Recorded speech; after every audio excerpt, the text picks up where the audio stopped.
بسم اللہ الرحمن الرحیم۔ السلام علیکم ناظرین۔ فرعون کے محل میں اذان کی آواز۔ فرعونوں نے مصر پر 3300 سال تک حکومت کی تھی۔ تاریخ میں 33 فرعون گزرے ہیں۔ ہر فرعون کو تقریباً 100 سال تک اقتدار ملا تھا۔ حضرت موسیٰ کے ساتھ آخری فرعون کا مقابلہ ہوا۔ یہ پانی میں ڈوبا اور اس کے ساتھ ہی فرعونوں کا اقتدار بھی ڈوب گیا۔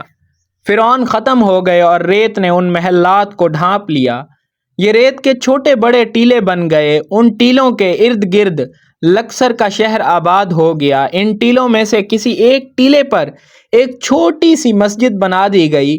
1900 کے شروع میں کھدائی شروع ہوئی۔ فرعون کا محل ریت سے برآمد ہوا تو پتہ چلا کہ یہ مسجد فرعون کے خصوصی دربار کے اوپر بن گئی تھی۔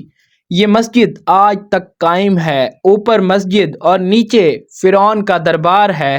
کل شام سورج اپنی شعاعیں سمیٹ رہا تھا۔ ہم فرعون کے سنگی ستونوں کے درمیان کھڑے تھے۔ سورج کی سرخ شعاعیں نیل کے پانیوں میں غسل کر رہی تھی۔ شام لکسر کے افق پر آہستہ آہستہ پر پھیلا رہی تھی۔ میں 5000 سال پرانے محل کی کھڑکی میں کھڑا ہو گیا۔ میرے دیکھتے ہی دیکھتے سورج کی سرخی نیل کے پانیوں میں گھل گئی اور اس کے ساتھ ہی فرعون کا محل اذان کی آواز سے گونج اٹھا۔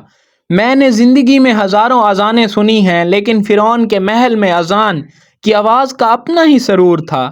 مؤذن کی آواز کا اتار چڑھاؤ محل کی دیواروں سے ٹکرا رہا تھا اور دیواروں پر لکھی تحریروں کو پیغام دے رہا تھا۔ دنیا کے ہر فرعون کو زوال ہے، لیکن اللہ کا پیغام دائمی ہے۔